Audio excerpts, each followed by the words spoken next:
Have you ever wondered why some characters haunt you for years while others just fade the second you finish the story? And it's not just about good writing. There's a secret ingredient that makes characters unforgettable, and most screenwriters just completely overlook it. After a decade of teaching screenwriting and working with hundreds of screenwriters, I've watched this one method turn flat characters into favorites. So in this video, I'll reveal the little-known technique for building layered, complex characters so you can create stories that stick with your readers long after they've put your script down. And to explain it, I need to talk about my affection for Coca-Cola. I just drink too much of it. It's my comfort drink. A bad day? Coke. Need a pick-me-up? Coke. Pizza or tacos? Definitely Coke. The problem is, I know it's not good for me, so I set goals, like no Coca-Cola this week, and sometimes I succeed, sometimes I fail. And when I fail, I feel bad. And when I feel bad, I seek out comfort, and I want, you guessed it, more Coca-Cola. And here's the real issue. I keep thinking that quitting Coke will fix my gut, which you can't really see, thankfully. But quitting Coke is not the problem. The problem is why I crave it in the first place. Until I deal with that, the cycle's just going to repeat. And that's the same core ingredient you have to build into your characters. A clear want they believe will solve everything, but a deeper need that they must face instead. And watching them discover the difference is what makes them unforgettable. And most writers do a better job at creating the first part. They give their characters something to want most of the time. But even when they get that first part right, they usually don't have the second part, the need. And the character just ends up feeling hollow. I mean, they're restless, they're chasing the wrong solution, they're going in circles, and they're just doing event after event, and no one, neither the audience nor the character, really knows what they're doing or why they're doing it to begin with. So the audience senses if the need is missing, even if they can't put it into those exact words. And once you understand the difference between character want and character need, and more importantly, how to use them together, you'll see why this is one of the most reliable tools for creating characters that stick. But you need to first understand what the need and the want actually are when it comes to building characters and building story. So what is the character want? Well, the want is the thing your character is actively pursuing in the story. It's specific, it's tangible, it's measurable, and they either achieve it by the end or they don't. I mean, there's no guesswork. For Indiana Jones, it's the Ark of the Covenant. For Elle Woods, it's winning back Warner.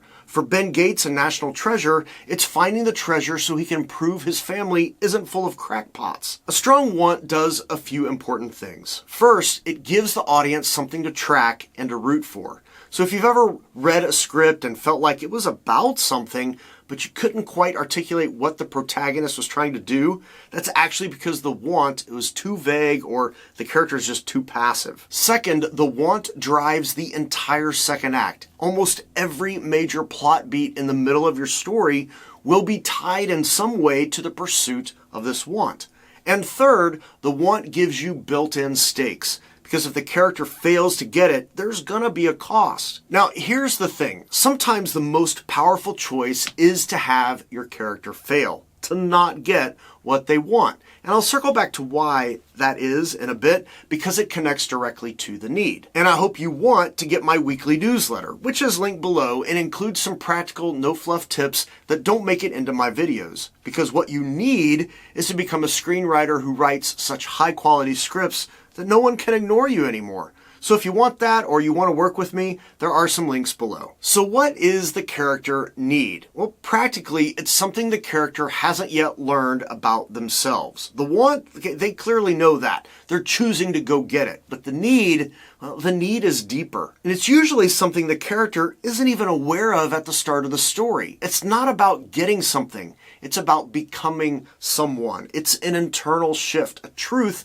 that they have to accept or a flaw that they have to fix if they're going to grow. In National Treasure, Ben's need is to realize that his worth isn't tied to the treasure at all. It's tied to his relationships, especially with his dad, who's written off the family's treasure hunting as just a waste of time. And the movie isn't really about gold or that treasure. It's about reconciliation. It's about trust. It's about valuing people over proof. It's about that treasure. And here's why the need matters so much. because without it, your protagonist is unable to change. I mean, they can run and fight, investigate, crack jokes, dodge bullets, whatever, but if they have no need, they have no character arc. And when they get to the end, they can choose to finally address their need, and they can have a character arc. Or they can be presented with the opportunity to change, but they don't. And it's a little unnerving for the audience, but they did have the choice. And without a need, you remove the character's choice to change, and you remove the opportunity for satisfaction by the audience. The need is the transformation, and the transformation is what makes the character feel alive. And this is where most scripts stop, and they stop short because they treat the want and the need as two parallel lines. And the character has both, maybe, sure. They have a want, they have a need, but the want and the need, they never intersect in any meaningful way. The want drives the plot, the need gets a brief nod in the third act, and that's it. But the real magic happens when you force the character to choose between the want and the need. If they can only keep one, which do they choose? I mean, if Ben Gates has to choose between protecting his father and getting the treasure, what does he choose? Because at the end of the second act, after you've taken the time to develop the want and the need, the want should be right there. It's like within arm's reach. It's all they got to do is just reach out and grab it. But in that moment, they realize something, that if they take it, they lose what they actually need. So they have to let it go. They have to reject what they thought they wanted and embrace the truth that they've been needing. And that moment is always a gut punch for the character and for the audience. But here's the twist that makes it so satisfying. It's because once they've embraced the need, they use that newly found part of their character to then help them get the want anyway. And they get it in a way that they didn't expect to be able to get it. Because now they're getting it in that new way, and it's for the right reasons. And that's why the end of National Treasure works. Ben values his relationships above the treasure. And then he ends up with both. You really don't understand the concept of a bargaining chip. But it's not the finding of the treasure that makes the ending land. It's who he's become by the time he gets it. And this is why, for some stories, it's better if the character doesn't get what they want. And in certain stories, having them walk away empty-handed reinforces the power of the need. It tells the audience that growth isn't always rewarded with a prize. I mean, sometimes the prize is who you've become, not what you've gained. Think of La La Land. The want is the relationship. The need is personal fulfillment. And they choose the need.